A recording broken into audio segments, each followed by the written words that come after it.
I was fortunate to be able to retire before the age of 65 from the hospital. Honestly, I was having more and more problems with the physical aspects of the job by the time I retired. I was lucky to get affordable health insurance to cover me until I started on Medicare. Being on Medicare has given me great peace of mind. I was able to keep my doctor, and my premiums went down by $200 a month. President Biden and the Democrats in Congress have improved Medicare greatly with the infrastructure bill. Finally, medicine prices can be negotiated, and there is a cap on insulin. Medicare and Social Security are essential for the survival of many people. They help people survive, not live a luxury lifestyle, but survive. We're here today because in November, Social Security and Medicare are on the ballot. Republicans do not have a platform of items to help people. It's all about destruction of programs that help people survive. We're joined by 3 experts on Social Security who will help us understand more about the continuing threats from members of the U.S. Senate to America's social safety nets. We'll hear about why Social Security should not just be defended, but expanded. Nancy Altman is widely recognized as one of the nation's leading experts on Social Security. Building on a 40-year career, Nancy is currently president of Social Security Works and chairs the Strengthen Social Security Coalition. In 2017, she was appointed to the Social Security Advisory Board, a bipartisan federal agency that advises the President, Congress, and the Social Security Commissioner. Prior to co-founding Social Security Works, she taught at Harvard University, Kennedy School of Government, and the Harvard Law School. She chairs the board of directors of the Pension Rights Center and serves on several other boards of organizations devoted to increasing economic security. Nancy is also the author of The Battle for Social Security, From FDR's Vision to Bush's Gamble, and co-author of Social Security Works, Why Social Security Isn't Going Broke and How Expanding It Will Help Us All. Please welcome Nancy Altman.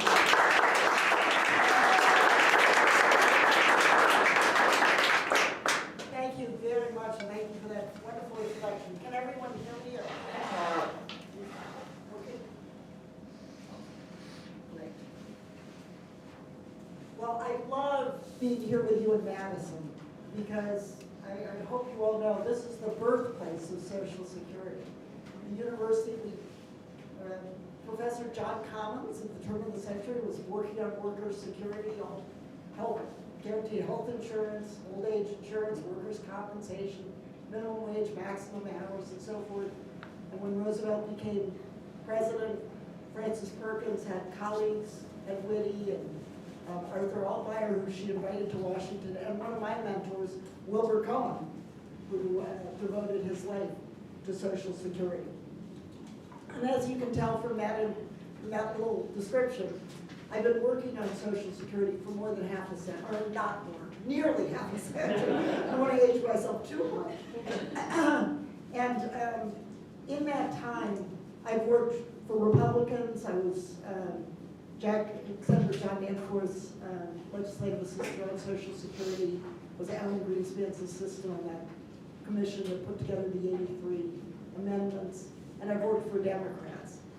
So I'm not here as a member of the Democrat, as a cheerleader for the Democratic Party. My loyalty is to Social Security and to the economic security of all of us, and all of our children and grandchildren. I've got to tell you that I'm feeling very angry, and I am more worried than I've been in my nearly half century of work. Ron Johnson is a clear and present danger to Social Security. In fact, today's Republicans are not the Republicans I worked for. President Dwight Eisenhower, in a private letter to his brother, and it's no longer private, it's online, so you can all Google it and read it for yourselves. But he talked about those who were against Social Security, wanted to end Social Security. He called them a tiny splinter group. He said their number is negligible and they are stupid. That's what he said. Unfortunately, that tiny splinter group now controls the Republican Party. And they are really emboldened. They are not working for the people they're elected to represent. They are working for the billionaires who are the cronies and donate to their campaigns and keep them in power. Now, how do they do it? First of all, they tell a lot of lies, and that's something all of us should be on guard about and should be spreading the word that there's a lot of disinformation. There's been a disinformation campaign about Social Security that's been going on since I started. I was told I was never going to see benefits. Well, here I am, and now it's my children who aren't going to see their benefits. The reality is that Social Security is extremely responsibly managed, responsibly funded, and has basic American values. It will be here for as long as we want it to be here. We are the wealthiest nation in the world at the wealthiest moment in our history. It's not, the wealth is not spread evenly, but collectively it is. And the question is, if we expand Social Security or cut Social Security, that's a question of values, and plain and simple, and don't be concerned. They all say, we love Social Security, we want to save Social Security, but it's the old Vietnam, save it, we had to destroy the village to save it. So be on guard for their lies. They also use Washington insider speak, so be careful about that. Ron Johnson never uses the word cut Social Security. He talks about making it discretionary. Well, that's worse than cutting Social Security. It's a guarantee. That would put it on the chopping block. So when you hear discretionary and tell your friends and neighbors and family, when he says he wants it to be discretionary, what he's saying is he wants to end it, plain and simple. So there's that. And in fact, just this week, they're getting so bold. Just this week, Kevin McCarthy, who, if the House goes Republican, will be the Speaker of the House in the next Congress, he came out and said that the debt limit, which has to be raised, or it wrecks the economy, will have to be raised this March, or maybe around March. He's already said he's going to take Social Security and Medicare hostage. He's going to take the debt limit hostage, and the ransom is going to be Social Security and Medicare. He said it. Now, he didn't say Social Security and Medicare. You can probably guess what word he used. Entitlements. Now, our focus groups have shown that when you say what's an entitlement, they never say Social Security and Medicare because it's not, it sounds like a giveaway, and Social Security is an earned benefit.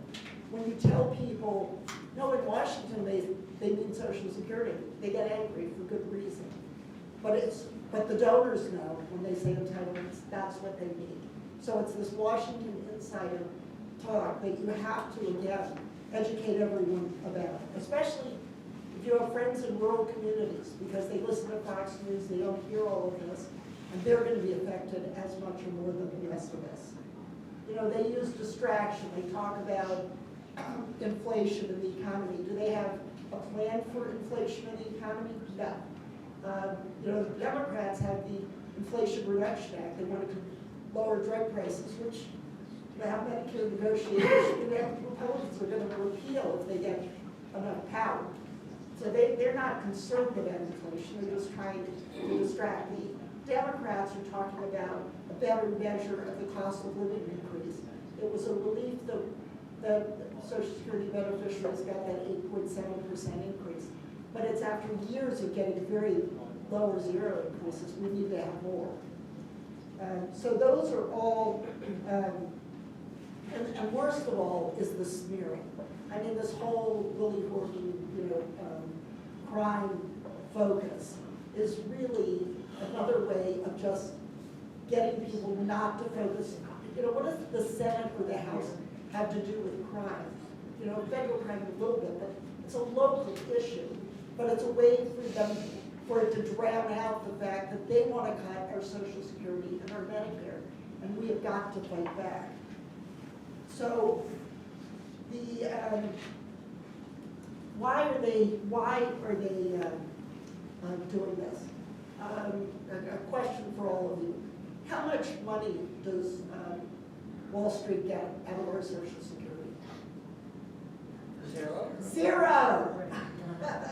And how much money would they like to get? Probably 5%. And privatizing Social Security, cutting Social Security so people have to put more money into IRAs or 401ks. That's more money in the hands of Wall Street. Social Security is so efficiently run. That's the other reason. It's an ideological reason that there are some things government does better than the private sector. That puts the lie to their idea that everything, Social Security is really puts the lie to the idea that the private sector is always better in competition. Social Security is all of us. What is the government? But all of us working together, pooling our risks and our resources and responsibilities, and that's what Social Security is. That's what American values are. That's what we want to do. So it's so important that the word get out that these are, because they really want, as I say, to funnel the money off to Wall Street, to end a program that cuts against their ideology, and so it's important to be very, very clear-eyed. And let me really end with, there's a speech that, which really I think explains what they're all about. Franklin Roosevelt, in 1936, the Republicans made Social Security a big attack issue. Now Social Security was only enacted in 1935, so no FICA contributions have been made yet. That wasn't going to start until January. No benefits were going to be paid for a number of years because you had to become insured, you had to contribute enough. So it was actually easy pickings for the Republicans to say, and employers were saying that, you know, yeah, you're going to start having a big deduction out of your paycheck and you're never going to see benefits. So things got so bad, and all the reports were coming out from all over the country that people were upset with Roosevelt, that he gave an address in Madison Square Garden on October 31st, just a few days before the election. And it's worth Googling it and reading it online, the whole speech, because he talked about how important good Social Security is. And I could read it today, it would sound like it is today. But he did say, let me just read you one line that he had in that speech that he talked about, which is what we should be saying, thinking about today too. He said, it's an old strategy of tyrants to delude their victims into fighting their battles for them. That's what's happening. They expect Ron Johnson and the others, Rick Scott and all the others, and the one at our Social Security and Medicare, they want us to vote against our interests. They want us to vote for Ron Johnson because we're worried about crime, even though he doesn't do anything about crime. And so if we don't want to be victims and we care about Social Security, not just for us, and they'll say, oh, you guys, we're not going to touch your benefits.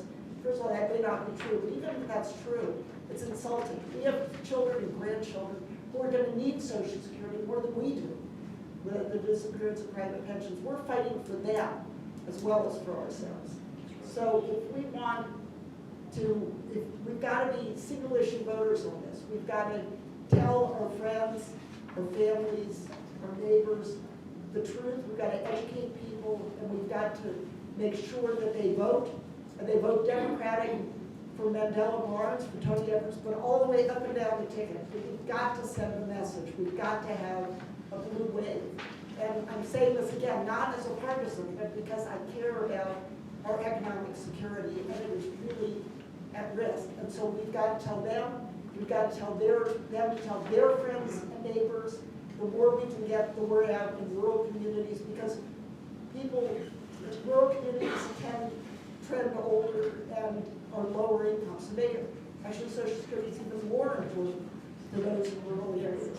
So with that, Wisconsin, I was so pleased to be invited here. I was thrilled to take the time to fly here because this is ground zero. This is the battleground, and I'm counting on all of you to make sure we all can celebrate on November 8th.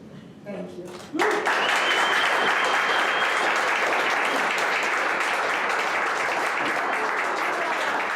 What was the year of that speech so I can go to October 31st, 1936 in Madison Square Garden.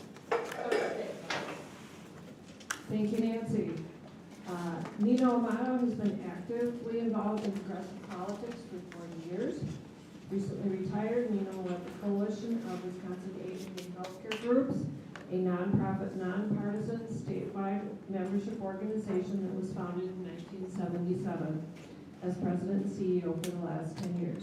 He served as a member of the University of Wisconsin System Board of Regents and National Council of Consumer Organizations, among many other organizations. Please welcome Nino Amato.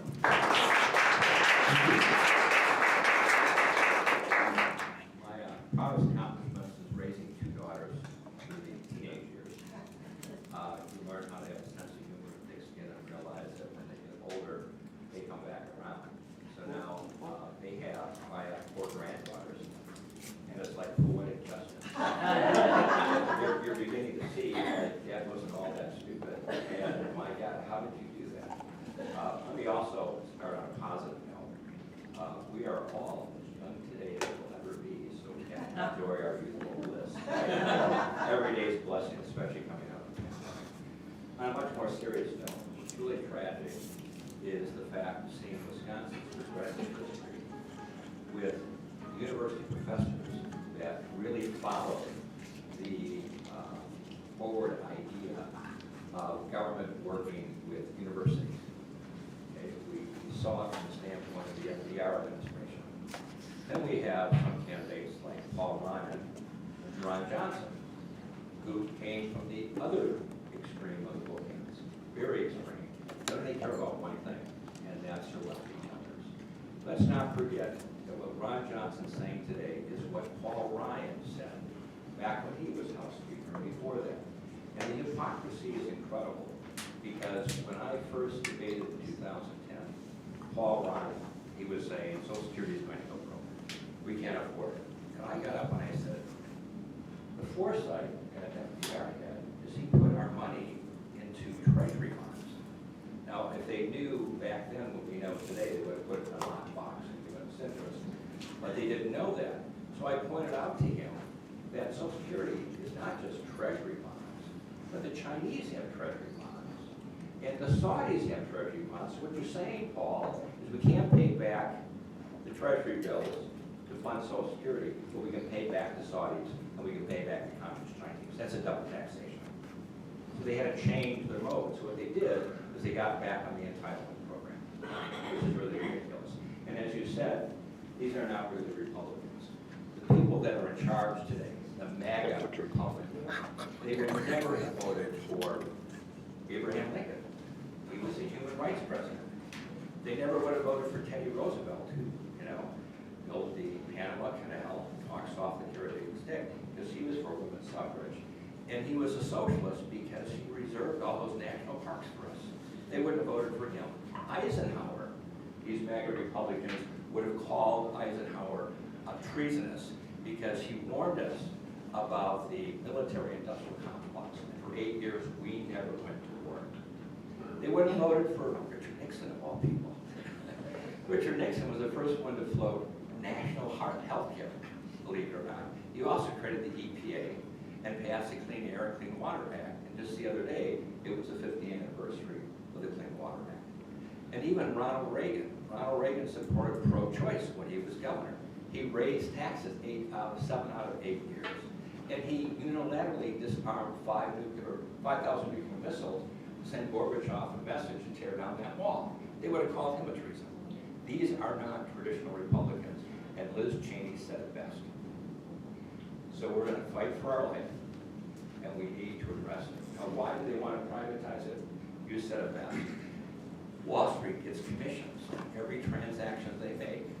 Now, had they privatized under Paul Ryan prior to the 2008 crash, over half of the people that were on Social Security had been privatized. Half of them would have been in poverty by now. The other thing, let's look at the broader picture. Healthcare. The United States, out of 35 industrial nations, ranks last. We are the most expensive healthcare in the world, and we have the worst quality outcomes. On infant mortality, we're at the bottom. Cuba does better than we do. Okay? It is absolutely amazing. Japan has 2/3 less costs, and their outcomes by far exceed ours. So does Europe. So when you hear them saying national health care is socialism, as Billy pointed out earlier in our conversation, the Veterans Administration does amazing things in protecting our vets. But what the MAGA Republicans are doing, like Ron Johnson, are using the divide and conquer, and they're using fear tactics. And they're very good at messaging. Remember when the inheritance tax was passed? Everybody in this country were 90% opposed to lifting the inheritance tax. But the Republicans in the focus group, and all of a sudden they changed the word and called it a death tax. And before you knew it, everybody was opposed to the death tax. So they're very good in what they do. In fact, Democrats should take a lesson from what they do, that sometimes we're our worst enemy because we don't know how to message properly. But the bottom line is, this election, the 2024 election, is also about preserving American democracy. It has gotten so bad that all of us are concerned. And let me just share with you, I was president CEO of CWAG all the way up until about 2022. And then I continued teaching part-time down in Platteville. And I teach engineer students who are pretty smart on sustainability. And I occasionally teach over the criminal justice department on civil rights. What I'm finding with students, and these are students now born after 9/11, they're concerned about the climate. They're concerned, how am I going to pay for health care? They see what other nations are doing and saying, why can't we do the same? And they're concerned about what we're seeing with democracy and this radicalization going on. When I ask them, would you ever run for public office?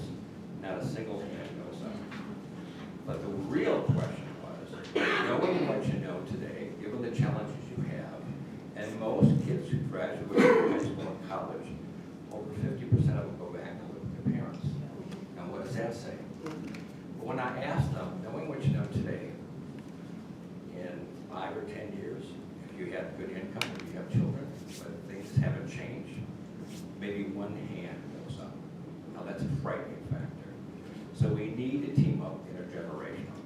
Medicare, Social Security are two fundamental things to move us down the path of basically having a universal healthcare system. And these people are simply doing that to pad their pockets, and they're pawns of wealthy individuals and Wall Street. So spread the word. If you like the materials that I have here, I can send that out electronically. So you can share that. I posted this on Instagram today, and I had like about 800 hits. And then I will be posting this on my website, and that goes to 5,000 people. That's how we beat them. It's a ground game. And let me just leave you with one last thing, and that is, when you look at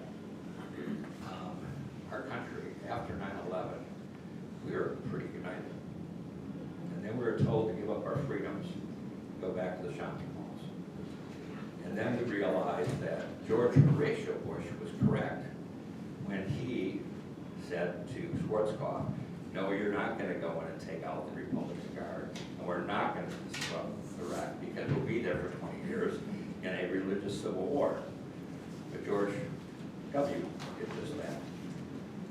The Republicans have been a disaster. And what Democrats also have to point out is not just the impact of Social Security, but the fact is that every time they've been in power, we've had the worst depression or the greatest recession. Why we don't talk about that, we should be. So we need your help. And the way we can do it, we need to spread this and everything else around. Thank you.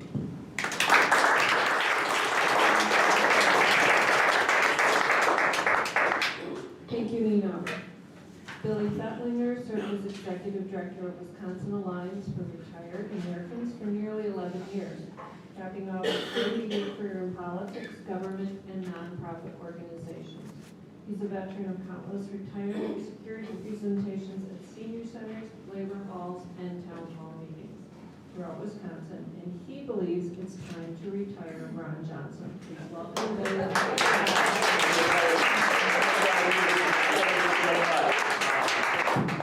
Can people hear me back there? Yep.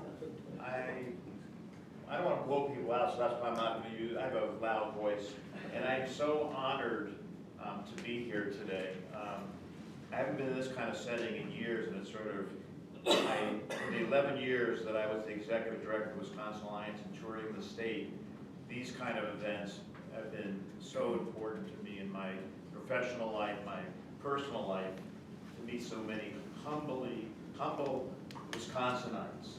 But before I start, I do want to take a moment just to say I'm really honored today to be with my friend Nino Amato from Madison, but in particular, Nancy Altman, who I got to know. And the Wisconsin Alliance Retired Americans. And what a jewel we have here. She has fought over almost 50 years to protect and strengthen retirement security. And I was very fortunate and honored to be able to work with her over the years. And in this last round, she actually made a wonderful presentation to the council we put together around the state of senior activists. So as Mary said, I was the executive director for about 11 years with Wisconsin Alliance Retired Americans. And even though I see a lot of familiar faces here, the Alliance was a nonprofit organization that was dedicated to the economic and Social Security, for Social Security and Medicare and other retirement issues. And I think I'm in a good place when I was traveling around the state to meet all sorts of seniors and people who were nearly going to be seniors.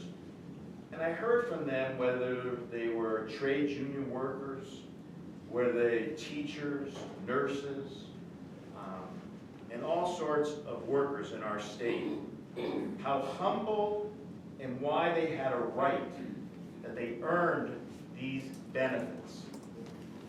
And I want to repeat that. These are earned benefits. These are dollars that we and future generations put into the system so that we can have a quality of life when we retire.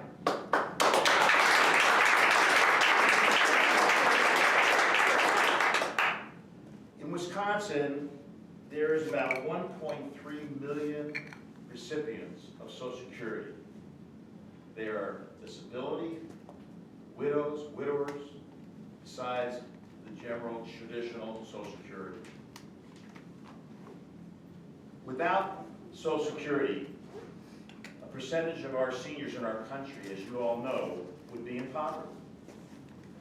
Yet, Republicans, and in this case, particularly Ron Johnson, has spent the last 12 years being in the U.S. Senate, and all he can talk about is cutting Social Security. He has never once ever talked about other solutions other than cutting your earned and future generations' earned benefits.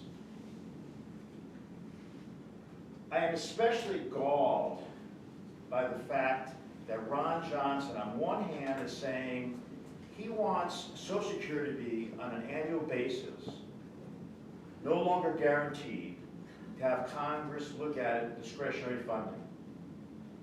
I am totally galled by his behavior because he says that on one hand, yet his number one legislative priority and accomplishment is the following. He says in 2017, he's going to vote against the Trump tax cut. Not because he didn't support the majority of that fund, of those tax cuts going to wealthy Americans and large corporations. He wanted to have an additional tax cut. He was not going to support the tax cut that Trump put forth without the Republican Congress passing his amendment that basically added another tax cut, 1% of Americans' wealthiest business owners getting a vast majority of that tax cut. The contrast between Mandela Barnes and Ron Johnson can't be greater. Mandela Barnes supports protecting and strengthening Social Security. Ron Johnson wants to dismantle it. He wants to have an impact on people like ourselves, but as Nancy and Nino said before, we're all concerned about future generations. This is an earned program, folks, and we have to fight every day to stop Ron Johnson. The contrast between Mandela Barnes and Ron Johnson can't be any greater than the contrast of his voting against negotiating, Ron Johnson voting against negotiating better prices for people like yourselves around this table, around the tables here. Mandela Barnes supported the negotiation of drug pricing. Mandela Barnes supported capping the amount of money a senior would have to pay each year for their prescription drugs of $2,000. Ron Johnson voted against it. So there is a clear contrast between these two individuals. And every day we have to fight for the next 20 some odd days to make sure that we get Tony, we get Mandela, we get Josh, and all the great candidates up and down the ticket across the finish line. That's right. And the one way you can help us today is the following. One, you can talk to your friends, your neighbors, your family members, to make sure that during this cycle, knowing that early voting starts next Tuesday, or vote on November 8th, or you still have time to do an absentee ballot, you need to spend some time making sure that occurs. Please, please. I've got a wonderful son-in-law who's a real progressive guy, but he's not sure he wants to vote. I love this guy dearly. He's going to vote. Make sure it stays in the room here. He's a wonderful guy. He lives in Madison. It's time that we take our discussion and talk about how rural Wisconsin has just as much in common with urban Milwaukee. Social Security, low-cost prescription drugs, safety nets, reasonable taxation by taxing the rich. And we have basically divide and conquer. We got Walker said it best. We got caught on a live mic. You know, divide and conquer. And that's what they have been doing. The other thing is, it's not always just about raising money. And too many of the people that are working for our candidates don't have the history of how things have worked in Wisconsin. Bill Foxmeyer walked across Wisconsin, right? Shook people's hands. When was the last time you've seen a candidate out in front of a school shaking hands with kids saying, hey, you should vote next year, or at a factory? What we should do as a senior group, and I was just thinking of this as you raised that question. Remember the nuns on the bus that followed Paul Ryan around? We should have bright senior young citizens on a bus. And you know where we go? Every small town in Wisconsin that has a weekly newspaper.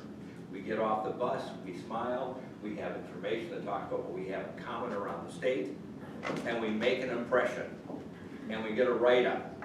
Remember a guy named Lee Dreyfus? Oh, yeah. He took on the establishment, which Bob Costas. We got to get back to the basics. And if we do that, we can win again in 2024. My biggest concern now is there's this false sense of hope and security that because Biden's in the White House, nothing can happen to Social Security. But as you mentioned, they're weaponizing the debt ceiling. And a guy named Boehner did the very same thing under Obama and brought the government down. And they're going to use that primarily as a weaponization to either cut Social Security or eliminate the COLA, but that is the real danger here. And that's why Wisconsin's so important in every other state. So there's only so much we can do with 20 days out. But then the day after, starting in 2023, we got a plan for 2024, and I think that's where seniors can play a good thing. We can bring our young kids, and let me add one other thing. Demonstrating that the Capitol feels great. But when senior care was threatened under Scott Walker, Billy and I organized around the country, around the state of Wisconsin, and we had seniors, their kids, their grandkids, their elderly parents, demonstrate peacefully with American flags and signs in front of every Assembly and Senate home where they live, saying, why you're taking away our senior care, which is low-cost prescription drugs. That makes an impact. Demonstrating in Madison, when 125,000 people showed up for Act 10, couldn't even move the needle. But in 1977, to let you know how things have changed, 5,000 seniors got on school buses under Jim Sykes and appeared in the Capitol. It looked like it was Act 10, but it wasn't.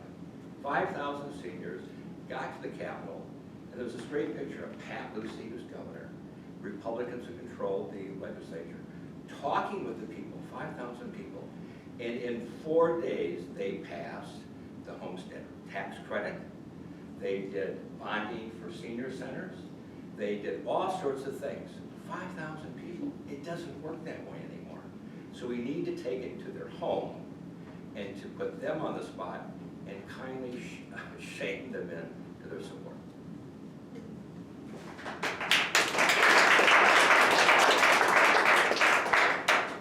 Any other questions? Yesterday I got in the mail, among a million other things, a thing from the AARP about the Advantage Plan for Medicare, which is a third-party payer plan, and is going to rank up Medicare.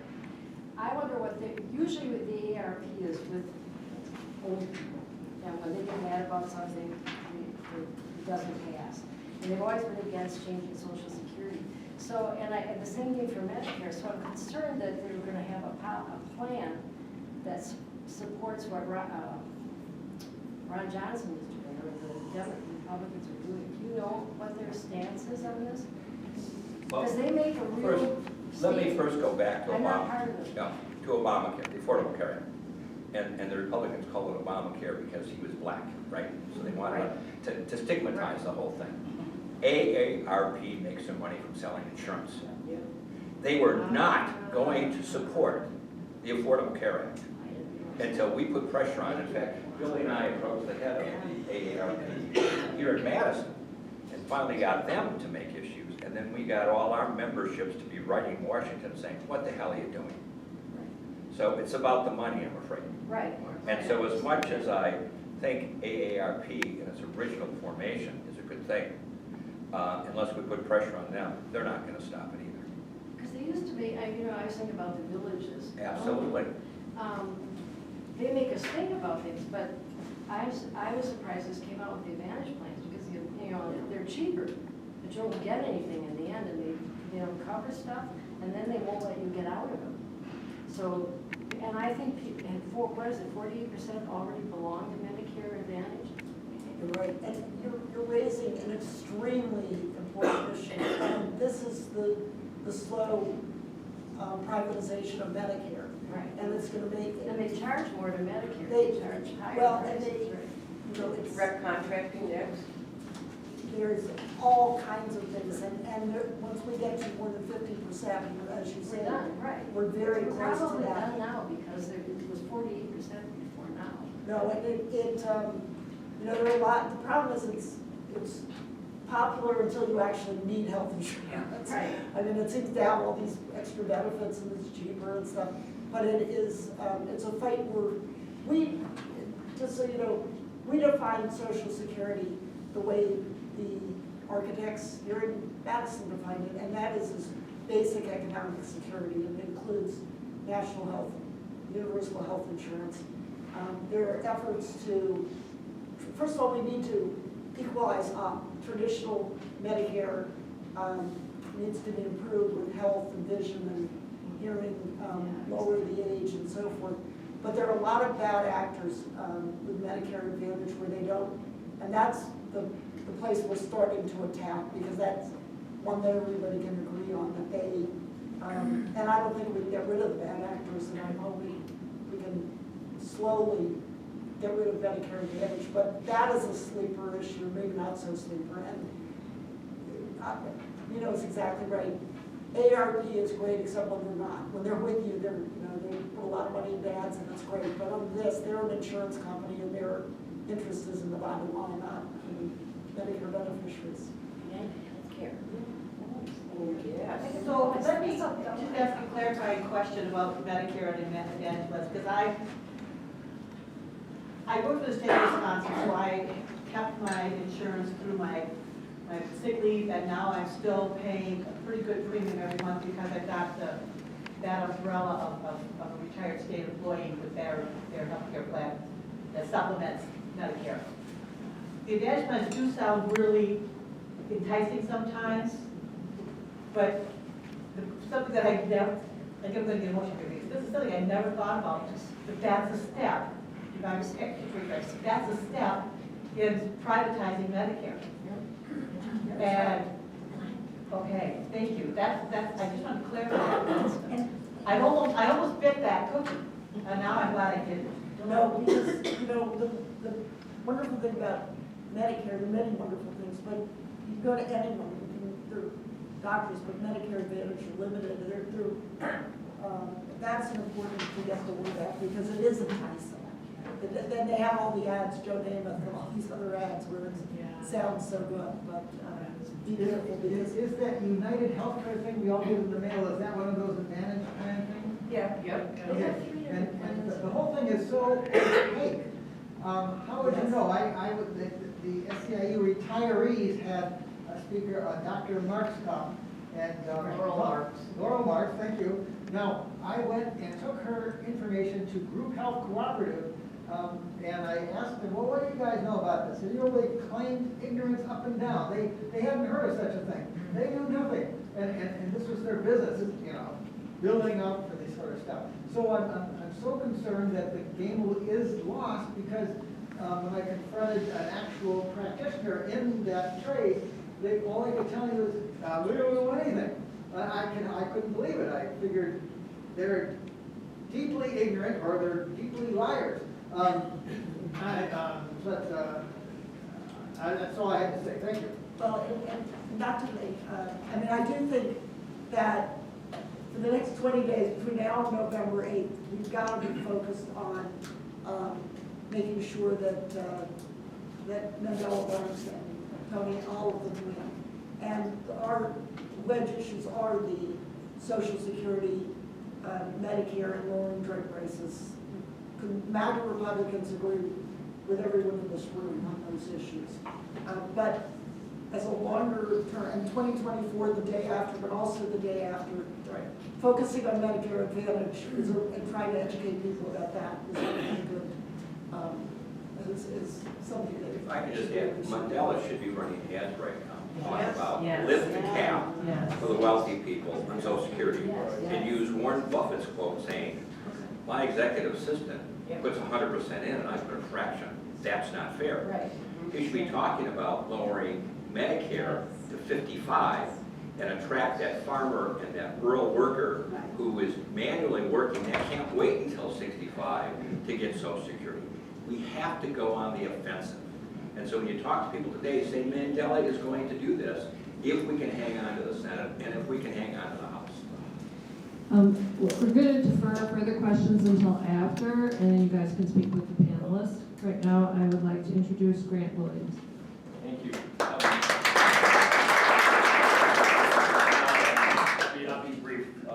40-year union organizer, recently retired from SEIU. They dragged me back in because Wisconsin's so important. Glad to be here. I don't know what Billy and Nate told me that they helped organize 300 seniors yesterday in Milwaukee, and it was amazing. Magnolia Farms came all over the news in Milwaukee. So hundreds of thousands of seniors heard exactly what you heard today, and that's what it takes to win these things. And I would also say, whatever the texting and phone call you do, most folks are low information voters, and they don't even know, and Johnson does everything he can to cover up his tracks on this stuff, and when you talk to another volunteer or person. On a TV ad, it really does move people. So I'm coming quickly about another thing. The other issue that is a wedge issue, as Nancy said, is this 1849 law here in Wisconsin. It's the craziest thing in the world. It's like Mississippi. And we know when that is in the press, our candidates do well, progressives do well. Republicans do everything they can to quiet that down, to stop that storm from brewing because it hurts them. And they're trying to raise issues like crime and immigration because they know it helps them. We need to get this back in the news for a couple reasons in the Madison market. We have a lot of young, especially women voters, who may not vote unless we remind them of the stakes. And you have a lot of swing voters who are not sure about whether they're going to vote on crime or reproductive freedom. Am I right? They're reading the stories everywhere. It's a real battle. So I'm going to pass these out. You can take one and pass them around and urge you to join our healthcare workers, OBGYN, nurses, medical students, next Thursday at noon in front of the Capitol. We have many of our state senators coming as well. And we're going to have them talk about what this means to be a healthcare provider, a doctor, to not be able to treat your patient basically.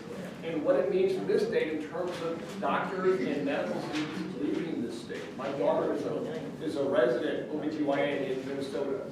All her peers are frightened what's going to happen. They're afraid to treat anybody from Wisconsin because of this. They are definitely not moving to Wisconsin because of this law.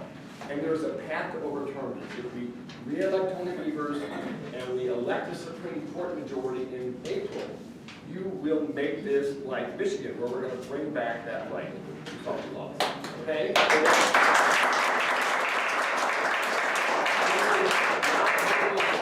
Just like Social Security and Medicare, this moves voters. We want to get this on all the television stations with a march to the Republican headquarters after we have our press conference, and we're going to deliver a letter to them about what they're doing to help care in the state of Wisconsin. We would urge you to come to spread the word. You can sign up on a mobilized link with your phone. My daughter taught me this too, Billy. And just find it's very easy. Just put your name and they'll text you, tell you what's going on with this. We're trying to get 200 or 300 people out there just to keep this in the evening news, like Billy and folks, Nancy did yesterday. All of the news in Milwaukee, reminding all these folks what to stay. Then November 1 in Milwaukee, we've got 400 seniors rallying outside the Social Security building and marching to early vote. Again, with the idea of early media, getting this in front of voters who matter making decisions. So this is amazing, and thank you, both of you. Thank Nancy for coming. She's been a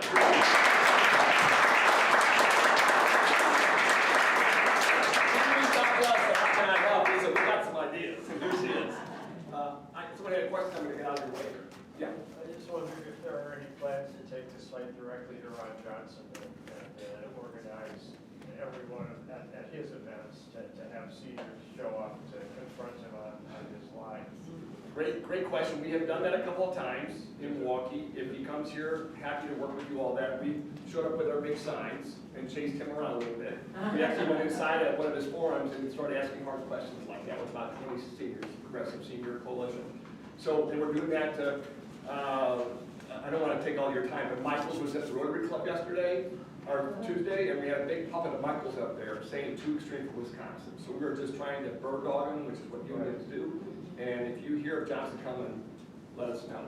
How do we know where they're showing They like to hide it, so you just have to keep looking at the news. They really don't want us. They know.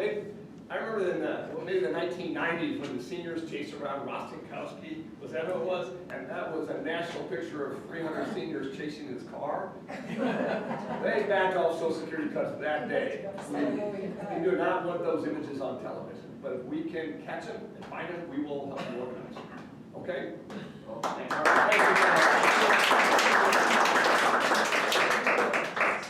Okay, thank you, Grant. In Wisconsin, we have a history of taking care of people and of progressive politics. Ron Johnson's plan to put Social Security on the chopping block is regressive. We've all paid into Social Security and Medicare so that we can retire with security and dignity. If Ron Johnson gets his way, these programs will need to be reauthorized every single year. This is a recipe for disaster. We are currently seeing the effects of delayed health care because of the pandemic. His plan would only expand delayed healthcare. Delayed healthcare has poor outcomes and is more expensive. But Wisconsinites are fighting back to preserve a secure retirement for this and future generations. It's who we are. Thank you for coming today.